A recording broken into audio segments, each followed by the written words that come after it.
Hi, Alan here with RVAcrossAmerica.net. It is July 12th when I'm recording this, and boy, do I have a lot to share. A lot to share. I am here in Rexburg, Idaho, actually just north of Rexburg in Sugar City. Came up here to enjoy eastern Idaho. I'm at about 4,800 feet. You'll see the shades behind me. They're kind of moving around. It is a windy day out there. It's a windy, warm day. I was going to go kayaking, but that's not going to work. So I got a bike ride in this morning, some time at a coffee shop, and now I'm here with you. So let's talk. There's a lot to share. There's a lot going on. First of all, 2 days ago, I turned the big 62. And that's kind of a big deal because at 62, you're eligible for a Senior America the Beautiful Pass. And in my post, which is going to be at rvacrossamerica.net/Yellowstone, as in the National Park, Yellowstone. I drove up to Yellowstone. It's only about an hour and a quarter from here. Entered through West Yellowstone. Bought an America the Beautiful Pass. It's an $80 one-time fee. It gets you lifetime access to all of the national parks. Doesn't expire until you expire. And it also gives you half price on the National Forest Service campgrounds. And I believe Bureau of Land Management, Bureau of Reclamation, anything with a federal tint to it. So that's good. That's good. That's going to save some money, and I'm definitely psyched about that.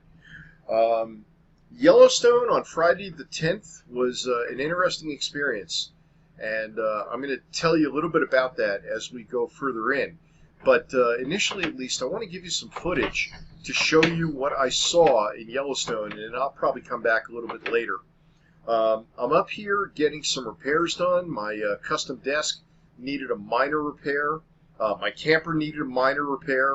The converter decided to go kerflooey, and I found a great tech that I'm going to talk about in my post, rvacrossamerica.net/Yellowstone. He's located out of Idaho Falls, and I highly recommend him. So anybody in eastern Idaho, you're absolutely going to want to contact this fellow named Steve. It's Snake River RV Repair, I believe. But again, that'll be in the post, including his phone number, because I want you to know that you can connect with people who are reputable, reliable, fair, and honest. And qualified, not the least of which. The area where I'm within about 45 minutes of Island Park, and that's where I'm headed tomorrow to do some kayaking. Yellowstone, like I say, is only about an hour and a quarter away. Idaho Falls is only about 40 minutes away, maybe less. So it's kind of a nice central location. A lot going on for summertime. It's beautiful up here. Found a nice campground. I'll tell you about that also in the written report. It's a new campground. Only been here about 3 months. Very fair rate, $140 for a week.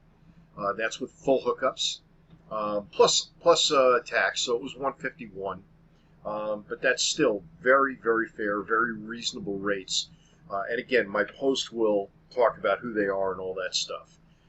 Frankly, I don't even know the name of the place. I'm going to have to look it up again. There's no signage. There's nothing. There's no office. The owner lives literally across the road from the campground, so they see who comes in. They come over and, do business. Kind of cool.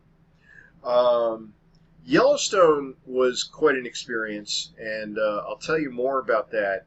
Also, especially in the written report, I want to get into some of the stuff I saw there.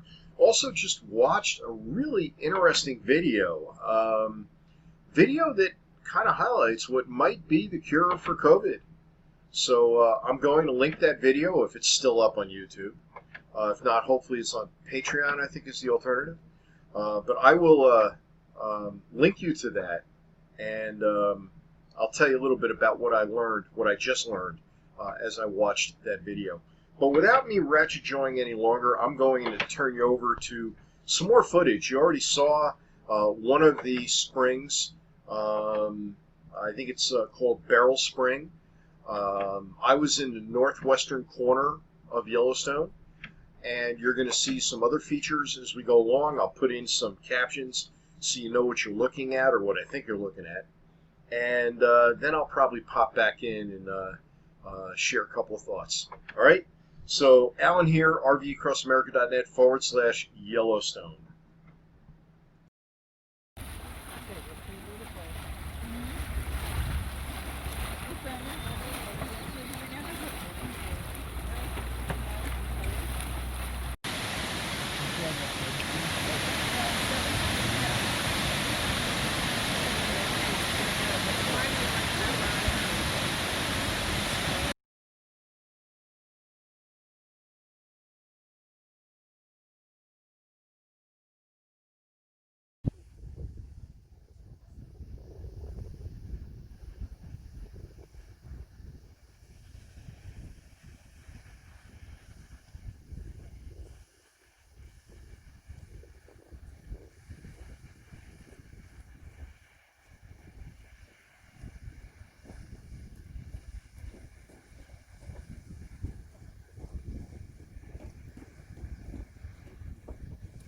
You have reception card? Yeah. Travertine is like 3. So, pretty cool, huh? Here's the guide that they give you when you get into the park. And this is all of Yellowstone. I'm told it's the size of the state of Connecticut. I entered here, I drove through this and up to here, and then back. All right, get that so you can see it. Here and around and back. So really just the northwestern corner and just along the road of the northwestern corner. This is the beauty that I was talking about before. That's the America the Beautiful Pass. That's your Get Into the Parks free pass for life, and National Forest Service, and like I say, other national campground areas for half price. So a couple of observations from having been in a park. There were a lot of campers in the park, RVs. There were motorhomes. There were travel trailers. There were even some fifth wheels. The stretch up towards Gardner and towards Mammoth Hot Springs has some very twisty, windy roads, and anybody much over about 25 feet is inevitably encroaching in the other lane. I saw some 40-plus foot fifth wheels going through there, and I don't know what people were thinking. The campgrounds, many of them are closed. Some are open in the park. There are a few open, but they were all full. And they're all limited in size. I think the longest you can get in there is about 35 feet in most cases. And many cases less than 35 feet. Just because 35 is the max in a given campground doesn't mean that all the sites in that campground can handle 35 feet. I saw a lot of Class Bs. That's your 20 to 22 foot self-contained campers. They're nice. I saw some smaller Class Cs and B pluses. They're nice. I left my camper in Rexburg, so I didn't deal with it. But I could definitely see that traveling through the park, if you had a smaller camper, is doable. But traveling by vehicle is perfectly fine. And I spent about 6 hours in the park. And again, I only covered the northwestern corner. If you're trying to do the park, you really need to plan on several days if you plan on seeing the sights and spending some time there. Maybe when I was younger, you'd go to a place and spend 15 seconds and go, okay, done that, check it off. But now I kind of like spending time and getting to know a place. So I'm going to leave you off with a little bit more video. Look for more over at the post, rvacrossamerica.net/Yellowstone. As always, there's going to be more information over there. And I'm just having a great time.